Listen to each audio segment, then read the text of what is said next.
Okay, this video is called Best Books for High School Students, and the first one is the Bible. You got to at least know the common stories in the Bible in order to be able to read English literature intelligently. So you should at least know Genesis, you should know the Gospels, and a few other things. But you can start with those two things. Make that your goal as you start out, and you'll gradually pick up more Bible stories so you can read literature. And when you hear something about the Bible in another English literature book, look it up, and you'll accumulate enough knowledge. You don't need to know all the details.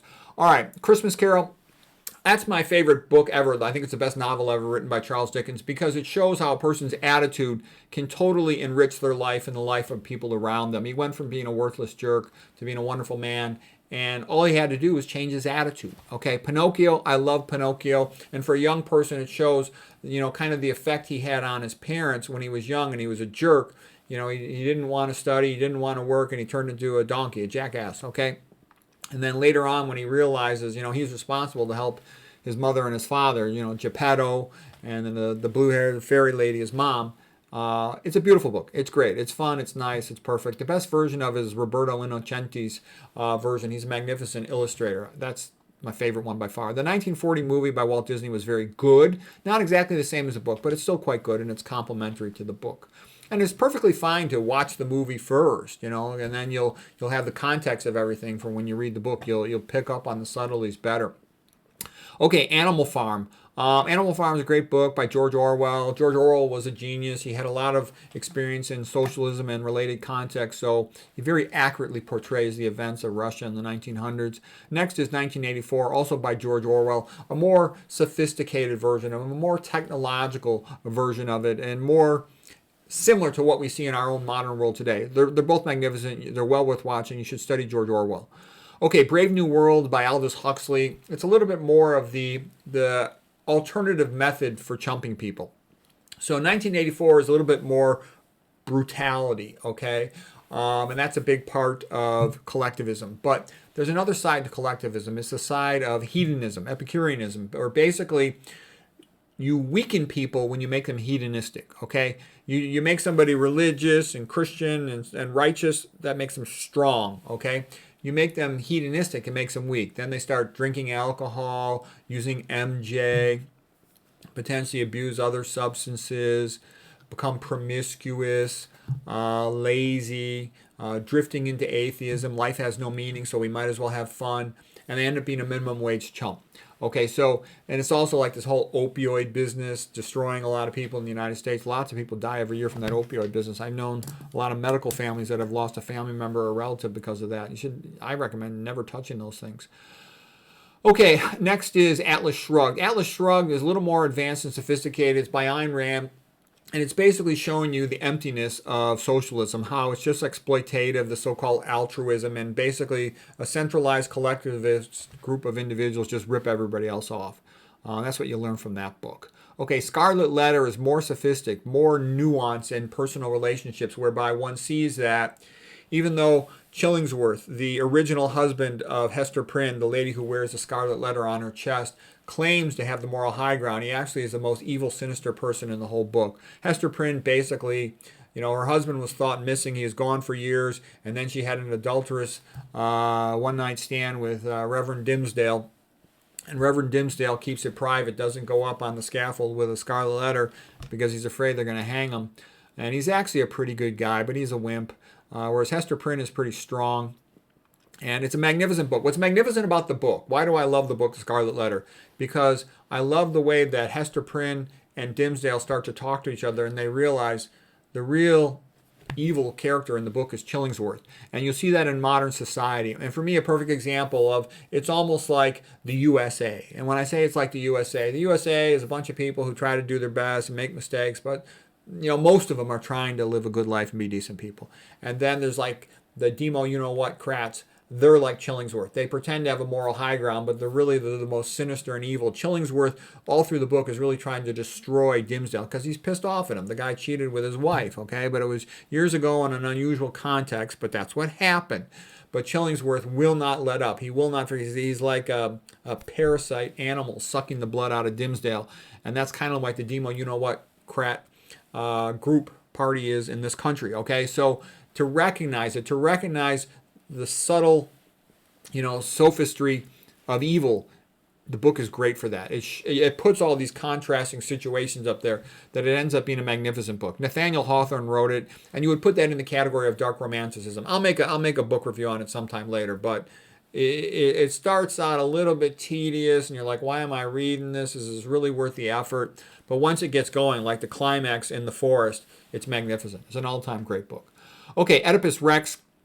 Oedipus Rex, I simply recommend that as one of the best plays of the ancient Greek plays. And the reason why I'm talking about the ancient Greek plays, they were magnificent.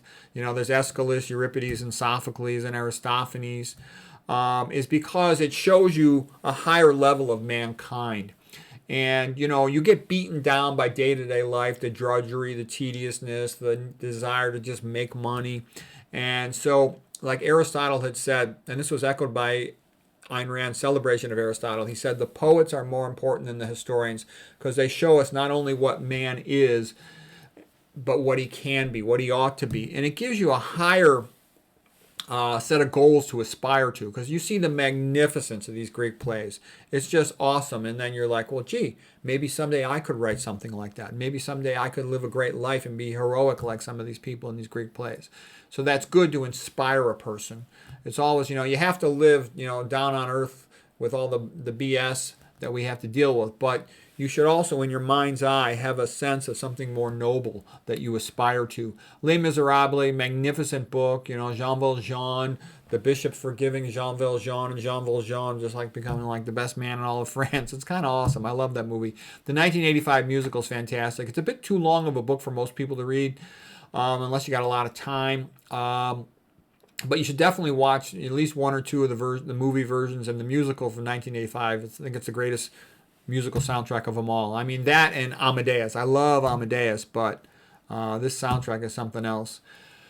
Okay, Quo Vadis. That's by Henry Sienkiewicz, and I would say watch the movie. The book's a little bit too long for almost anybody to read unless you really got a lot of time for reading.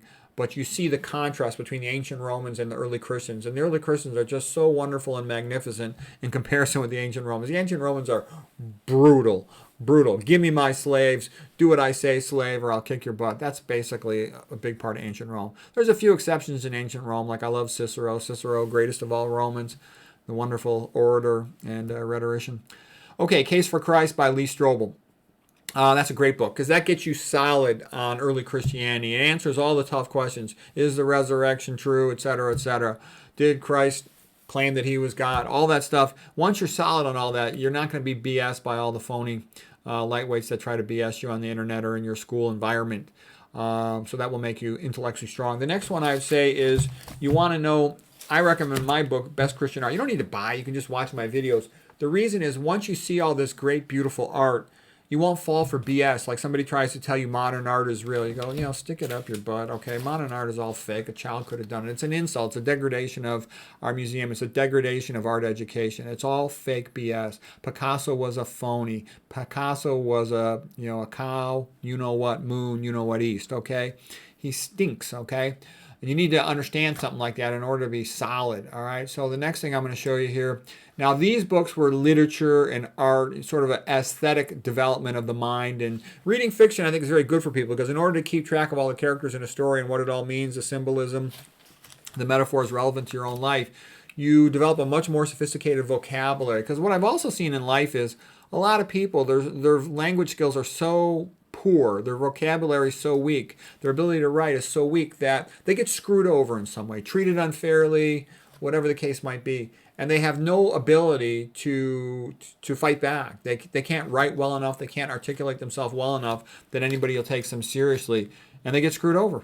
I've seen it. I've seen it plenty of times. Okay, so by being verbally sophisticated, when somebody messes with you, you could fight back. You could write letters. You could argue. You could debate the subject. You're in the game.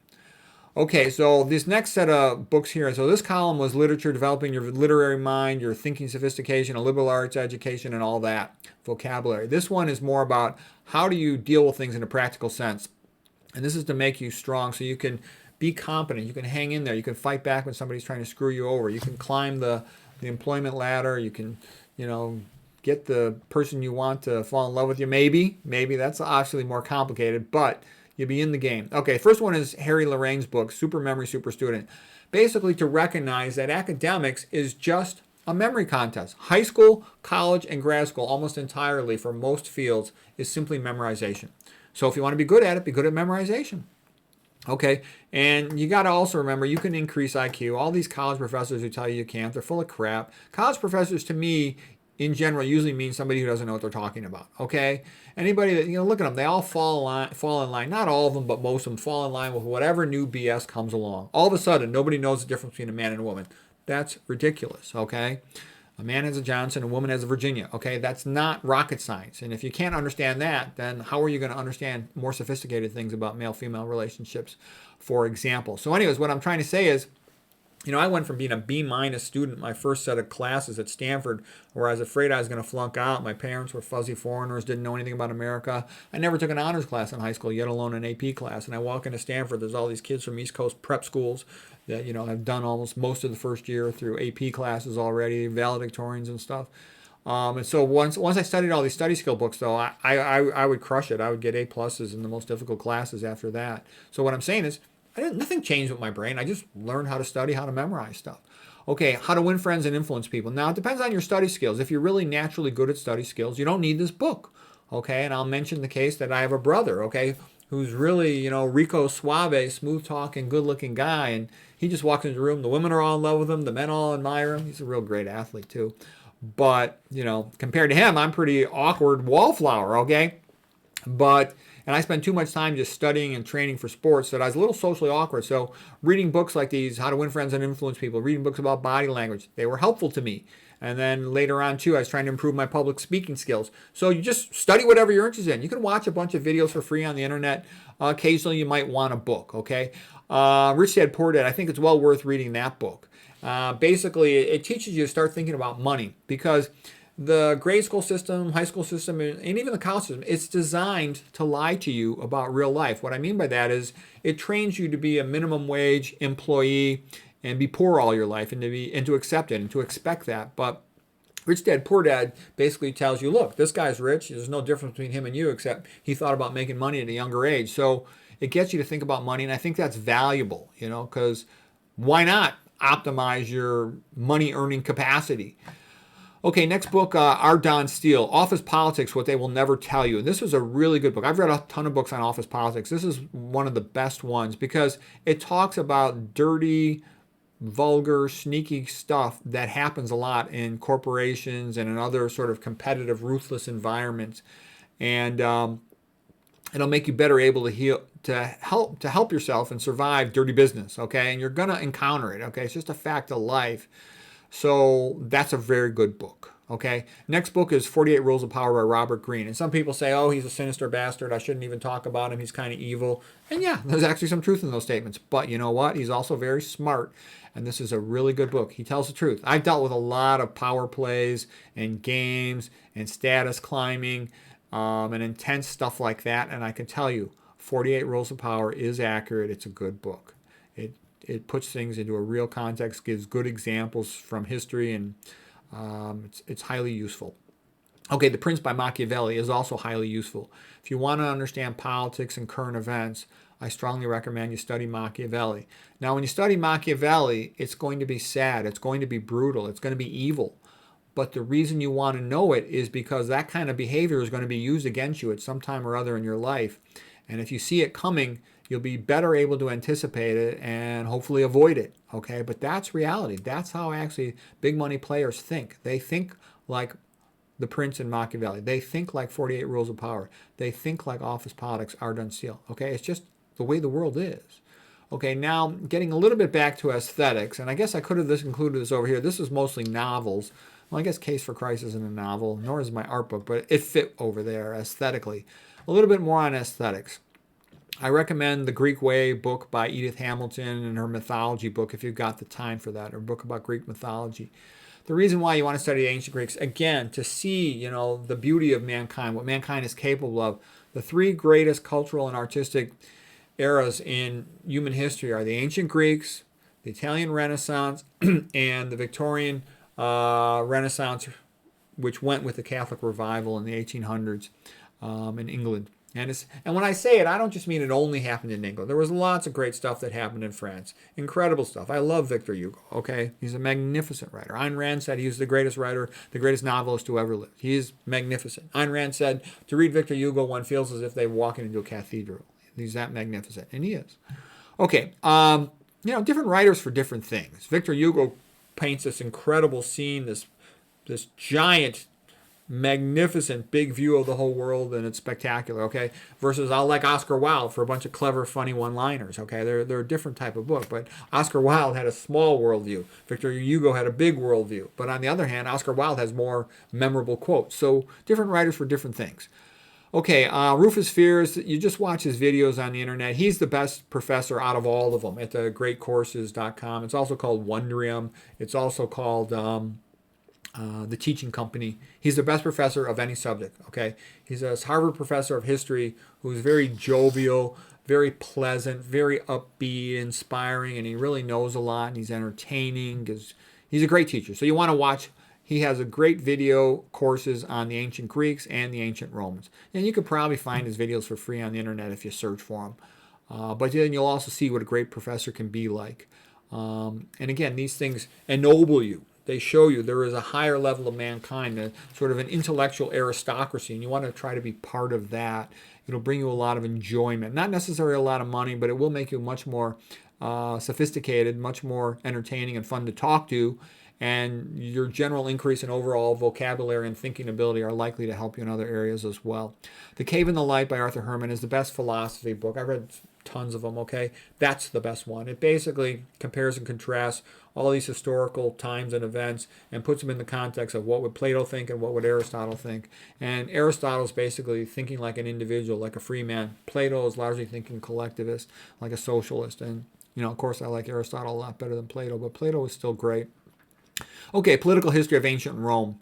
That's a very valuable thing to study because you see mankind, laid bare the true way that men think and behave. Especially you see how these Roman emperors behaved when they had total supreme power with no checks on their behavior. And they did a lot of bad things. Caligula put his horse in the Senate. He was an evil bastard. And there were other emperors who did similar things, like they would demand a concubine for every day. Okay, so people don't understand. Some of these people talking feminism and all this other nonsense. You give a man total power, that's how they'll behave, and that's why you don't ever want a ruler to have complete total power, because it's kind of inevitable that they're going to end up behaving that way, unfortunately. Not all of them, certainly, but a lot of them. Enough of them that it's not a good idea. Okay, once you've read that and you've got no dog in the fight for ancient Rome, then you'll start to read about Soviet Russia in the 1900s, and you'll see how incredibly evil it was, but you'll understand it from having understood the behavior of the ancient Romans. Rufus Fears has a course on ancient Rome. That's a good one to start with, and if whatever you get out of that, you can then go into other things. I actually recommend you study Cicero, because Cicero is right in the middle of everything in ancient Rome. Cicero is right in the middle of the transition from Rome being a republic to becoming an empire. The whole events with Mark Antony, with Pompey, with Julius Caesar, with Augustus, Octavian Caesar. Okay, Cicero's right in the middle of everything, and he's the greatest of all Romans. He's the most interesting. He's the smartest Roman. He's the best talker, the most interesting in every way. So if you study his Cicero, you'll kind of be connected to everything, and then you can start watching the movies. Watch the movie about Mark Antony and Caesar and all this other stuff. Okay, and then when you read Soviet Russia, because you know a bit about Rome, everything in Soviet Russia will make sense, and you'll just see how awful and brutal it was. Solzhenitsyn is the best author to start from, and Gulag Archipelago might be too much for you to start out with, but you can read something like A Day in the Life of Ivan Denisovich or something, or just watch his videos. Just look up his quotes, and you're like, holy crap, and you'll understand. Basically, when man turns his back on God, God turns his back on man, and man gets screwed, thrown into slavery. That's what happens. It's happened numerous times since the old days in the Bible, and it's still happening today, and it's happening right now, and hopefully people are going to wake up and say, you know what? We want to be free. Let's be nice to each other. Let's stay free. Okay, hopefully that's going to happen.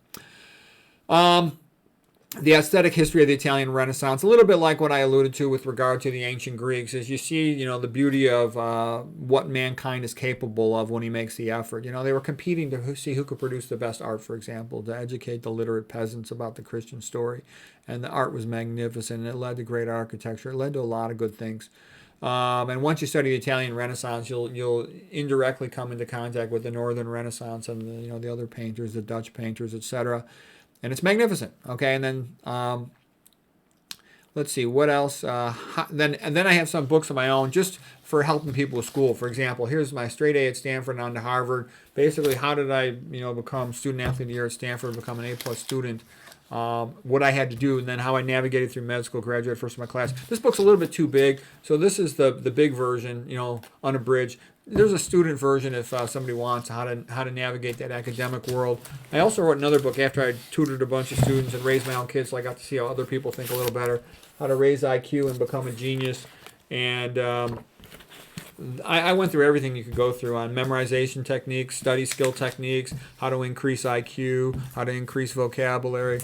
I made another book too on Holy Grail of wisdom quotes. This is a good one that you don't have time to read all these great authors, and I basically got about 700 pages, and on my own I got 5,000 pages of small print of quotes. But these were sort of the best ones that are reasonable for prime time. So a person can know the great authors, philosophers, and thinkers of the last couple thousand years. Because how do I remember one of these great author philosophers? I remember their story perhaps, but I remember their quotes. Okay, so that's all you're going to want in the end from them is a couple quotes, maybe sometimes their story. And then also after I'd written several books, I had some friends, a bunch of lawyers, and they all were teasing me that some of my writing sophistication wasn't up to their level, and so I thought that was kind of interesting. So then I read like everything you could read about how to write better, rhyme, rhetoric, and logic, because I wanted to become a better writer. So that was helpful to me. So anyways, for what that's worth, and all of my books, I'm going to put them on my YouTube channel for free. But these are just to help you structure your mind to be a successful person, recognizing that you can dramatically improve your academic performance. You can learn how to read how people are going to behave. You want to go by how people behave, what they do, not by what they say. Because a lot of stuff never gets talked about openly. It just happens based on politics. And a lot of that politics, it could be tied in with religion. It could be tied in with race. It could be tied in with sexuality. It could be tied in with money.